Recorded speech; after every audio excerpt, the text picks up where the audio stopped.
We are talking Detroit Lions news and rumors for you folks today. Articles came out on free agents whom the Lions could sign. We're going to go through that article, give you my thought. Jared Goff getting some love by the NFL players and coaches. Where he's ranked in the NFL, not just the NFC. Amon-Ra St. Brown, we're getting to him, and Alex Anzalone. Let's go.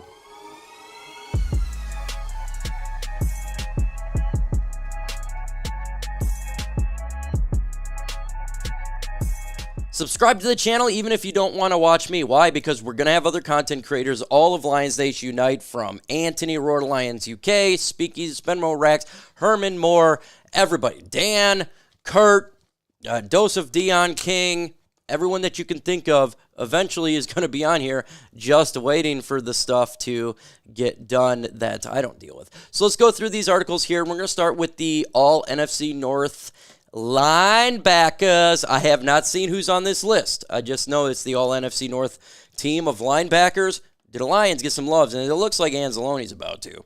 Or no, it says left off. Okay, so let's go through here. And the first team is Quay Walker, the guy who helped us win every year we play that guy, because he's always doing something dumb. So we appreciate him. TJ Edwards on the right there. Ivan Pace, first team. So yeah, it looks like Alex Anzalone was off this list. I told you I didn't even read it, so I didn't even know. So look, he was left off this list. Is this a big deal? Not really. Does it really matter? No, who cares what, the All NFC North team, this or any of that. This is all speculation that has absolutely nothing to do with, the affecting the Detroit Lions play. I think that's the biggest thing. It's not like it's a Pro Bowl or an All-Pro or Coach of the Year or anything like that. It's just All NFC North, and Alex Anzalone was left off there. I like Alex Anzalone. He's a great, I think he's a pretty good linebacker for the Lions, and I appreciate what he does, but I really don't care. He was left off the All NFC North team. Whoop-de-doo. That's perfectly fine with me. I don't care at all about that. Let's get to the next one here. Lions Amon-Ra St. Brown rising fast on the best NFL wide receivers list. I haven't seen this one year, so I'm curious to see where they have him. They have St. Brown as number 7. The highest ranking received was number 5, while at least one voter had left him unranked. Whoever left him unranked should remove themselves from whatever ranking and system they do, because that is utterly ridiculous. So he's on number 7 here. That's fine with me. I mean, again, is it really going to affect St. Brown? No. I just think if you don't even put him, if you put him as unranked, you're a moron. That's the reason why I put it out there. But look, I have St. Brown. He could be a top 5. He's a top 5 wide receiver, right? He's 1,500 yards receiving, 10 touchdowns. He always plays. He's physical. Yeah, he's not the biggest guy in the world, right? Oh, he doesn't have, the Calvin Johnson size, or he doesn't have the speed of a Jamison Williams, all that. But you know what he does? He's physical. He practices great. He catches everything that comes his way. He takes a beating and doesn't care. He puts up yards. He's always open. The guy is one of the best receivers in football, point blank. And so, yeah, he should be on this list. Who left him unranked is just an absolute and utter, complete and utter moron. That's all I got to say about that. Now, where would you actually rank St. Brown? You have him top 5 wide receiver in the NFL. Here they put him at 7. I have him top 5, or whatever you want to put. They're all pretty much close right there, right? When you're talking about receivers, different styles, but he's a damn good wide receiver. He's damn good. Now, I've seen this on Reddit, and it said Jared Goff cracks the top 10 quarterbacks in the latest rankings for ESPN's NFL coaches experts. We talked about the NFC was number 2, so he's number 9 overall, top 10 quarterback by coaches, players. Coaches, players. Do you care what the All NFC North, what pundits on ESPN thinks? Do you care what writers on ESPN thinks, or SportsCenter? Do you care what I think? What we all say, it's pretty much meaningless, right? It's banter, it's talking, it's communication, it's having a conversation. It doesn't, it's not like my weight is really that big. It's not like that pundits are big. But when you're talking about current players and current coaches has this man, this player, and Jared Goff is a top 10 quarterback, he's a top 10 quarterback. They're the ones that play or go against him. They're the ones that coaches or coaches against him. These guys are the ones that are in the defensive rooms trying to figure a way to stop Jared Goff in this offense. The players have to deal with this guy. So when they're giving mass credit to Jared Goff as a top 10 quarterback, that's what you hang your hat on. Not the Pro Bowl, not all pro is pretty good too, right? But when you're talking about what your peers think of you, the people who work with you and work against you, and they think you're top 10, you're top 10. That's it. If I am working for a job, all right, I don't care what anyone outside my work thinks of me. I only care what my fellow employees think of me, my fellow workers and my bosses. And if they love the work you do, that's what I'm going on. I'm not going on what people outside organizations would think my work is, right? And so it's the same thing with the NFL or you, right? You work, you don't care what people who don't work in your organization think of you. You probably only really care about your boss or your coworkers. That's really it. Same thing here. So it's a big positive for Jared Goff. Well-deserved. This is what I like to hear. This is what I like to see from top 10 rankings is the players' rankings, what they do. Let's go ahead and continue on here. But before we do that, where do you rank Jared Goff? Top 10 quarterback. Do you have him at 9? Do you have him at 5? Do you have him at 1? Do you have him at 32? Put where you think he is at in the comments. Free agents. 8 free agents that the Lions could open a roster spot ahead of training camp.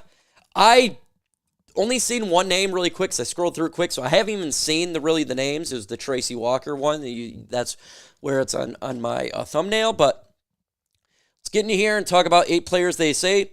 Wide receiver, Hakeem Butler.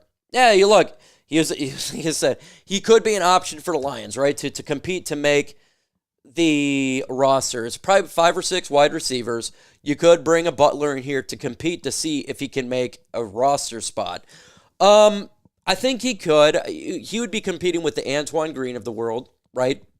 Lions could make a sign. It would be cheap. And that's a low-end signing. So, yeah, they can make a move like this. It wouldn't bother me because it's not a big signing, right? Any name that's a low-end signing, you're just trying to compete to make a roster, I really don't care about because even if they don't make the roster, if you cut them, it doesn't mean anything, right? So it's not going to hurt you. So I don't care about this move. For sure, they could. Breeland speaks. UFL guy here. Look, we already got Matthew Betts. They can come in here. We got Jake Bates from the UFL. You can bring him in here to see what he can do with the Lions pass rush. Now, again, it's the same situation with the wide receiver. You could do it. It's not a big deal. I wouldn't care. Tracy Walker, this is funny because he's a former Detroit Lion whom we cut, or we didn't bring back, whatever. We cut him last year and we didn't bring back. If the Lions were to get in a massive safety problem, they could. But first off, I would look at many other safeties, but for him, that's on the market. If you're looking to get a safety, Justin Simmons, right, you'd like to get him. Hell, I would take a Quandre Diggs, right? So he would be low on my list. It doesn't really make sense to have him back. It really doesn't. They could, but he would be way down on my list. So, no, I don't think this is going to happen. Connor Williams, offensive lineman. Yeah, man, look, you can't have enough linemen, period. I don't think they would do this, though, because I feel like our depth is pretty good now with the backups, right? You got Skipper, who I'm cool with, right? You got our interior solids. You don't need anything there. So you got Skipper and Giovanni Manu, who's a developmental guy, right? You could do that. Really don't need this. I would, if they're wanting to get an extra offensive lineman, wait till 53-man roster cuts. That would be what I would go with here. So pretty much pass on this one. Carl Lawson, yes, this could be a signing, and this could be attempting to make the roster as a legit pass rusher. I approve of the signing. Carl Lawson made a video about it already. I think it was a day or two ago, or a couple days ago. I don't know, but it was recently. This would make sense for the Lions. It's not going to cost much to get him on there. He can compete to make an edge spot. Again, you got Matthew Betts competing. You got Marcus Davenport competing. Joshua Pascal competing. Mitchell Argud competing. So you just add him to the list and let the best man win. This is a situation, again, it would be a low-end contract, probably a vet minimum to get him on here, and I think he would probably make the roster too and be a contributor. So I do like this one here from my perspective, and this is a possible one because he's not a big name and it's not going to cost a lot. Russell Gage, wide receiver. Yeah, we've seen about Gage. I've talked about him last year, I think, or the year before. Look, it could be a same situation, right? It would be a serviceable receiver competing to make number 5 or 6. Yeah, I have no problem with a guy attempting to make the roster. I don't think he makes it if he was to sign with the Lions. So again, this is more of the 90-man roster competing with preseason and saving reps for your other players. So if you're looking for a camp body, I'm fine with it. If you think he's probably going to make the roster, I would give it less than 5% chance if the Lions were to sign him. So not a high percent of chance right there. Ryan Tannehill. The Lions could sign Ryan Tannehill. Yeah, no. Here's the deal. Hendon Hooker is the backup. I don't care if he needs reps. That is what training camp and preseason for.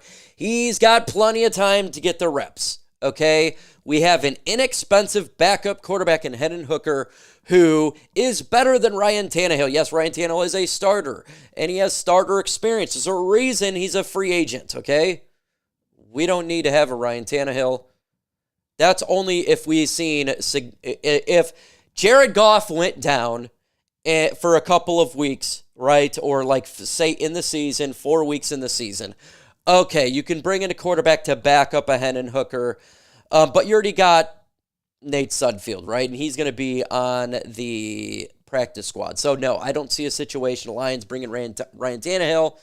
It's going to cost money, dude, because even as a backup quarterback, it costs money, right? We're talking like $8 million. So no. Chris Rowe, a wide receiver. Again, he would be a camp body. Any player who's a camp body, I don't care about, right? I really don't. So, just a handful of players on here. I would probably do Carl Lawson. I do like Breeland, maybe, and then camp bodies. So, what do you think of the list? Do you think that the Lions should sign any of these guys? With that said, folks, adios.